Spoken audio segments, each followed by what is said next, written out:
Hello everyone. Yesterday we discussed about Fraunhofer diffraction at a single slit.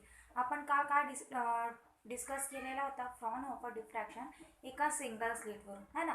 तर Fraunhofer diffraction काय असतो आपल्याला माहित आहे. फ्रॉनहोफर डिफ्रॅक्शन म्हणजे जी सोर्स ऑफ लाईट असते इन्फानाइट सोर्स ऑफ लाईट ती पर्टिक्युलर ऑब्स्टेकलवरती जाऊन ज्यावेळेस ते इन्सिडेंट होते तर ती काय होईल ते म्हणजे पर्टिक्युलर इन्फानाइट डिस्टन्सवरती काय होते ती इन्फानाइट डिस्टन्स ती ट्रॅव्हल करते. म्हणजे इन्फानाइट डिस्टन्स म्हणजेच काय फ्रॉनहोफर डिफ्रॅक्शन.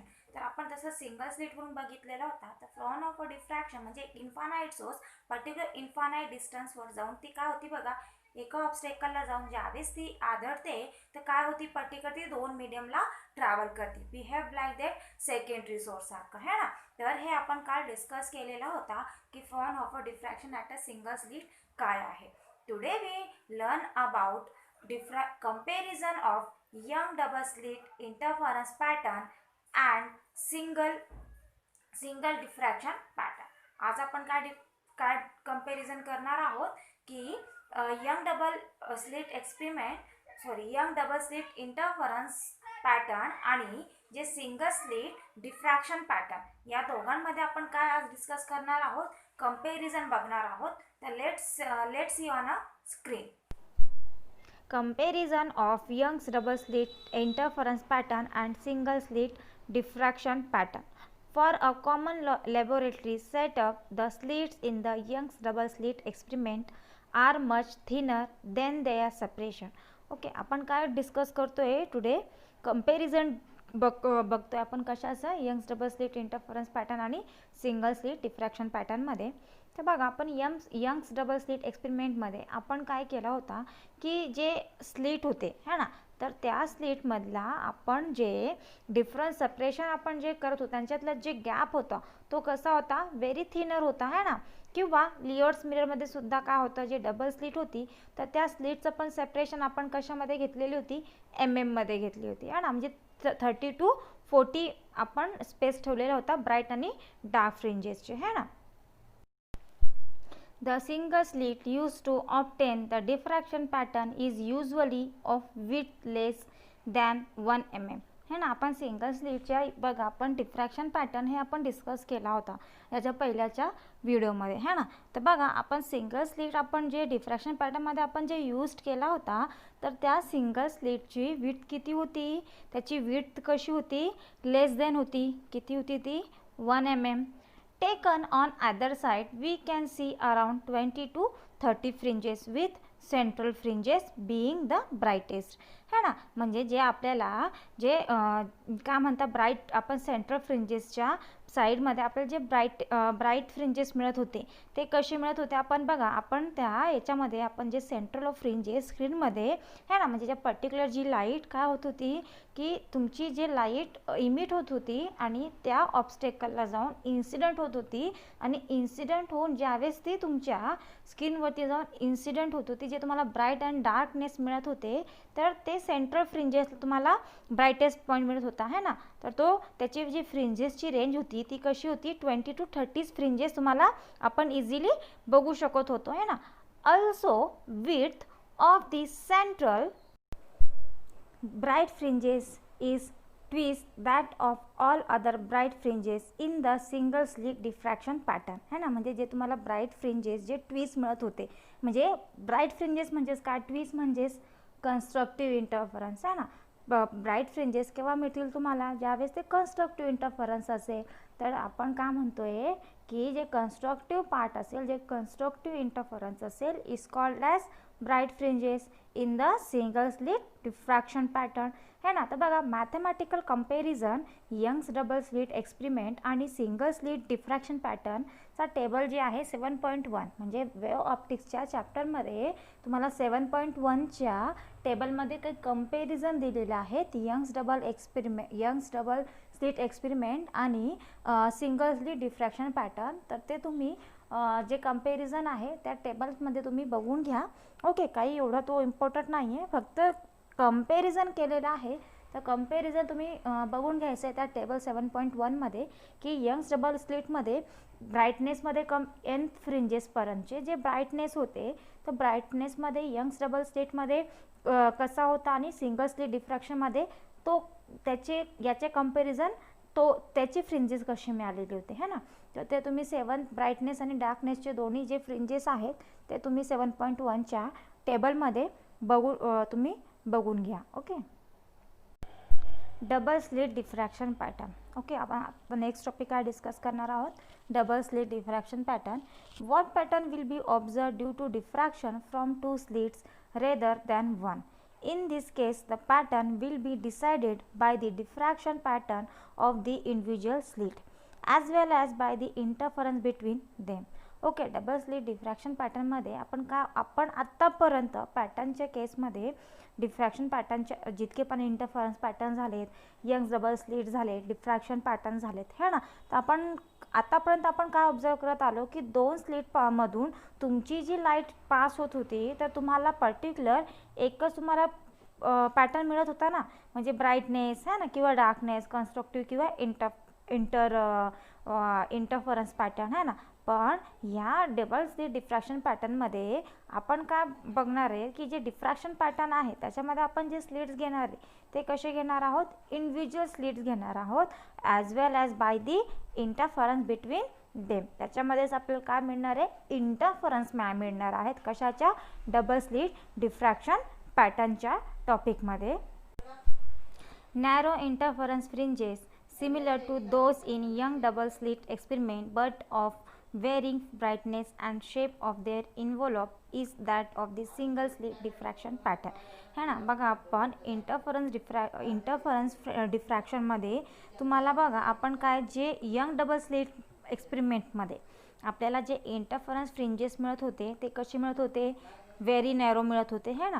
ब्राईटनेस जे होते तुम्हाला जे डार्कनेस आणि ब्राईटनेस फ्रिंजेस जे मिळत होते तर ते तुम्हाला कशी मिळत होती, व्हेरी नॅरोमध्ये मिळत होती. जेवढा तुमचा स्लिट असेल तर तेवढाच याने तुम्हाला काय असेल, कन्स्ट्रक्टिव्ह आणि ब्राईटनेस जे तुम्हाला कन्स्ट्रक्टिव्ह आणि डिस्ट्रक्टिव्ह इंटरफरन्सेस जे असतील तर ते तुम्हाला कशी मिळत होते, प्रत्येक वेळेस कशी मिळत होते, तुम्हाला चेंज मिळत होते है ना. तर बघा आपण काय म्हणतोय की जे सिंगल स्लिट डिफ्रॅक्शन पॅटर्नमध्ये प्रत्येक वेळेस जे ब्राईटनेसचं जे शेप आहे ती कशी आहे, वेरिंग आहे. कशी आहे, वेरिंग. म्हणजेच काय, वेरिंग म्हणजेच काय, चेंज होती है ना. डिफ्रॅक्शन पॅटर्न कशा बघा, diffraction pattern you know that diffraction pattern है ना. तर बघा डिफ्रॅक्शन पॅटर्नमध्ये जे ब्राईटनेस म्हणजे जे कन्स्ट्रक्टिव्ह इंटरफरन्स पॅटर्न जे आहे तो सिंगल स्लिट डिफ्रॅक्शन पॅटर्नमध्ये ती प्रत्येक वेळेस जी कन्स्ट्रक्टिव्ह इंटरफरन्स असेल ती प्रत्येक वेळेस कशी असेल, चेंजेस असेल. पण यंग्स डबल स्लिट एक्सपेरिमेंटमध्ये आपण ज्यावेळेस इंटरफरन्स पॅटर्न आपण डिस्कस केला होता किंवा ऑब्झर्व केला होता त्यावेळेस तिथे तुम्हाला चेंज होत होती, दिसत होती का, पर्टिक्युलर तुमची सोर्स लाईट जी इमिट होत होती तर ती पर्टिक्युलर त्या डबल स्लिटवरून तुमची वेव्स जे होते ते तुमची वेव्स इमिट होत होते.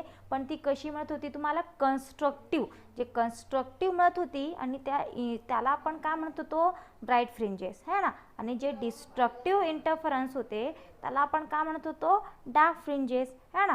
पण जे सिंगल स्लिट डिफ्रॅक्शन पॅटर्नमध्ये प्रत्येक वेळेस ब्राईटनेसचं जे शेप आहे ती काय होते, वेरिंग असते. कशामध्ये, सिंगल स्लिट डिफ्रॅक्शन पॅटर्नमध्ये. Resolving power. Diffraction effect is most significant while discussing the resolving power of an optical instrument. We can optical instrument to see minor details of all the parts of an object or to see distinct image of different nearby object and not only for magnification.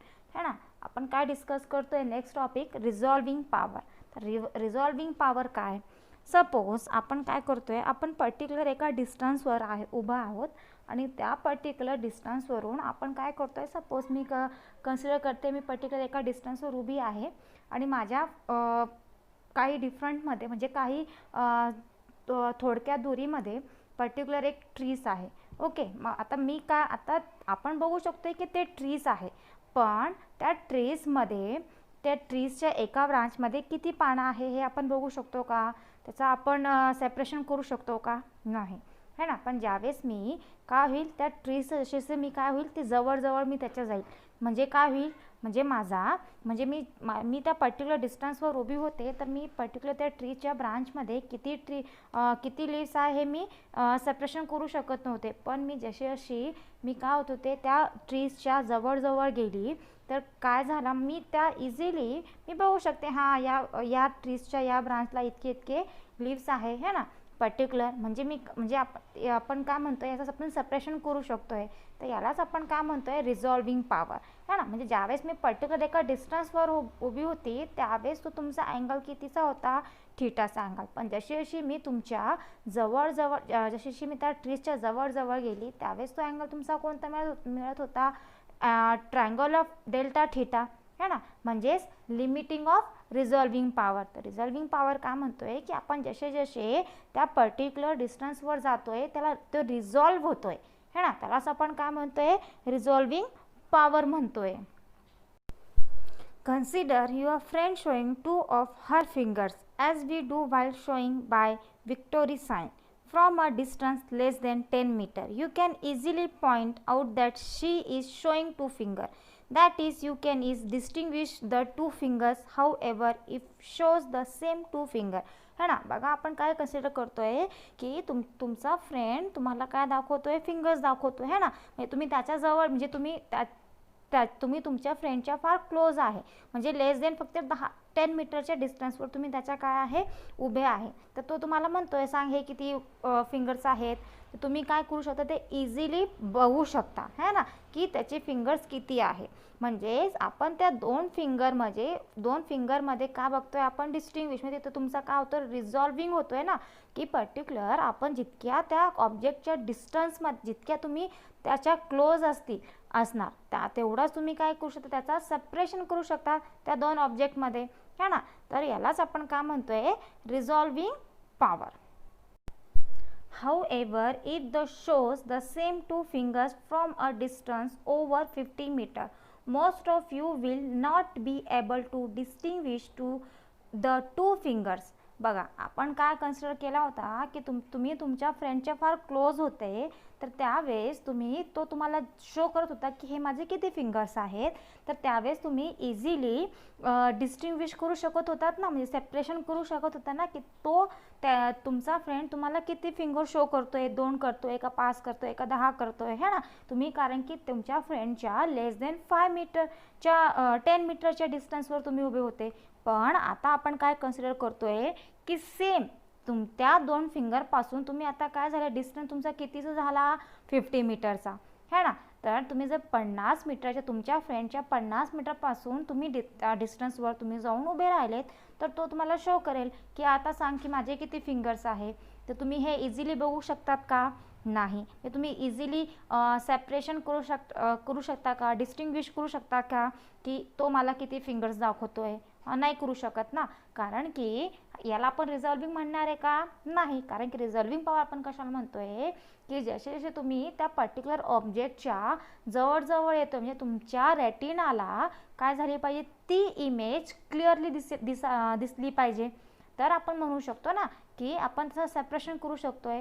तुमच्या त्या रेटिनाला जर तो clear image दिसत नसेल, तर तुम्ही ते distinguish करू शकता का, की तो किती फिंगर शो करतोय, किंवा पर्टिक्युलर त्या झाडामध्ये किती लीव्स आहेत, किंवा तो पर्टिक्युलर तिथे किती पर्टिक्युलर आपण म्हणू शकतो की पर्टिक्युलर आपण जर त्याच्या जर लांब दुरीवरती असलो तर किती माणसं आहेत हे आपण इझिली काउंट करू शकतो का.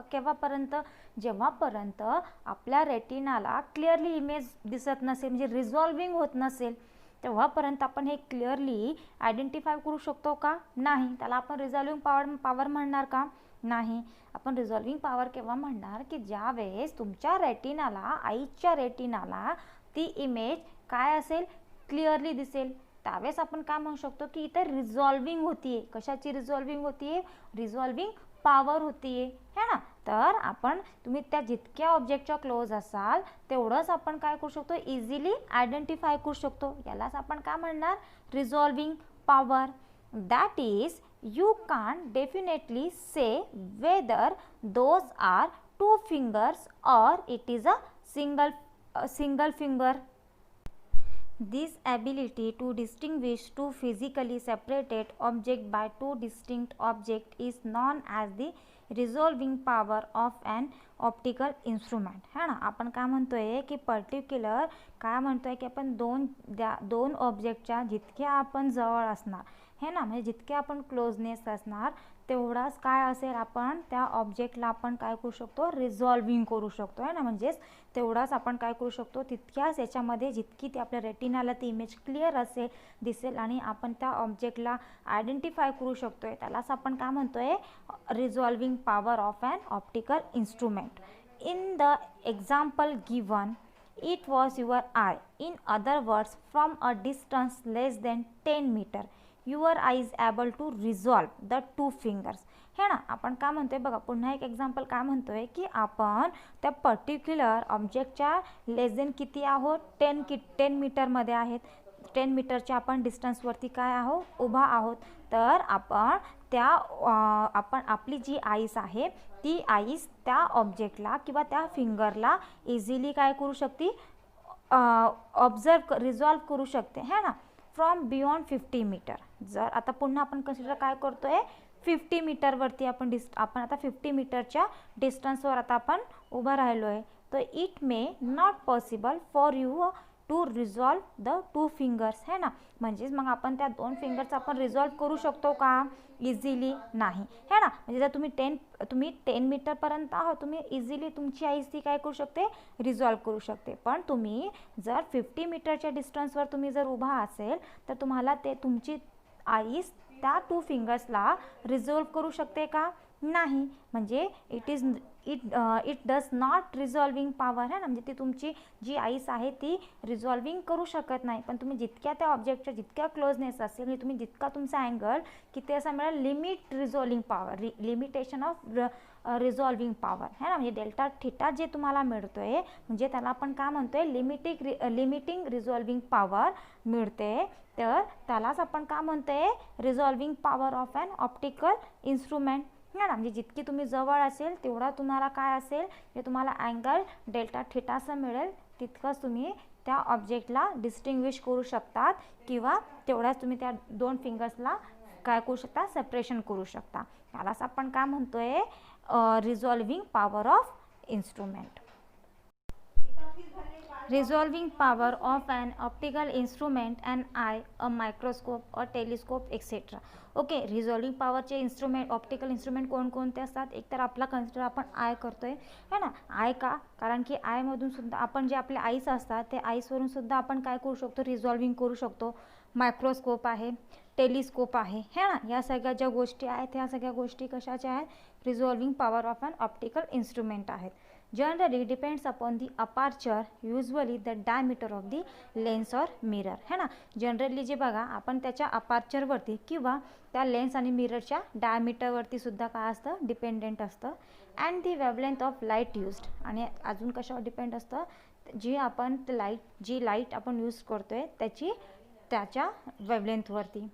In general, the resolving ability of an instrument is stated in terms of visual angle है ना. बघा आपण काय होतं, ज्यावेळेस रिझॉल्विंग होती है ना, जसं तुम्हाला मी सांगितलं की आपण तुमचा अँगल म्हणजे आपण पर्टिक्युलर 50 मीटरच्या डिस्टन्सवरती आपण उभं आहे, तर आपण त्या डिस्टिंग्विश करू शकतो की त्या ऑब्जेक्टला किंवा त्या तुमच्या फ्रेंडचे जे तुम्हाला फिंगर शो करतोय आपण तो सेपरेशन करू शकतो का, नाही. पण आपण जितक्या त्याच्या तुम्ही त्या ऑब्जेक्ट जितक्या तुम्ही जवळ असाल, म्हणजे तुमचा जे अँगल मिळतोय है ना, अँगल थिटाचा मिळतोय, तर तुम्ही त्यावेळेस तुम्ही काय करू शकता, त्या ऑब्जेक्टचा सेपरेशन करू शकता है ना. म्हणजे त्या आपण काय म्हणतो, resolving ability of an instrument is state in terms of visual angle, which is the angle subtended at the eye by the two objects to be resolved, which are assumed to be point object. It is minimum visual angle between two objects can be resolved by that instrument है ना. आपण काय म्हणतोय की आपण जे object जे resolve होतोय तर त्याचा अँगल कसा असला पाहिजे, मिनिमम व्हिज्युअल अँगल है ना. म्हणजे तो अँगल तुमचा काय कसा असला पाहिजे, अँगल डेल्टा थिटा है ना. म्हणजे आपण जितक्या त्या ऑब्जेक्टच्या जितक्या तुम्ही काय असेल जवळ असेल क्लोज असणार तेवढंच का होईल तेवढंच का होईल तितकीच तुमची जी आईस आहे ती काय करेल, रिझॉल्व करेल है ना. तर म्हणजे कशी असली पाहिजे, it is a minimum visual angle between two object that can be resolve by that instrument.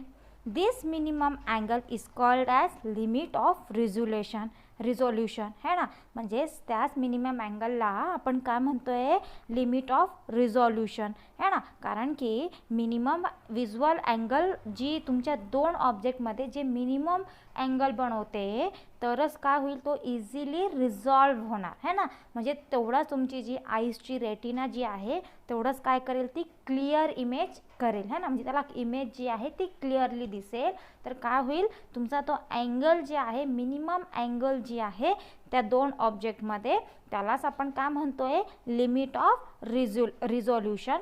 Reciprocal of the limit resolution is called as the resolving power. मग रिझॉल्विंग पॉवर आपण कशाला म्हणतोय, की जे लिमिट ऑफ रिझोल्युशन आहे त्याचा काय घेतोय आपण, त्या लिमिट ऑफ रिझोल्युशनचा रेसिप्रोकल घेतोय.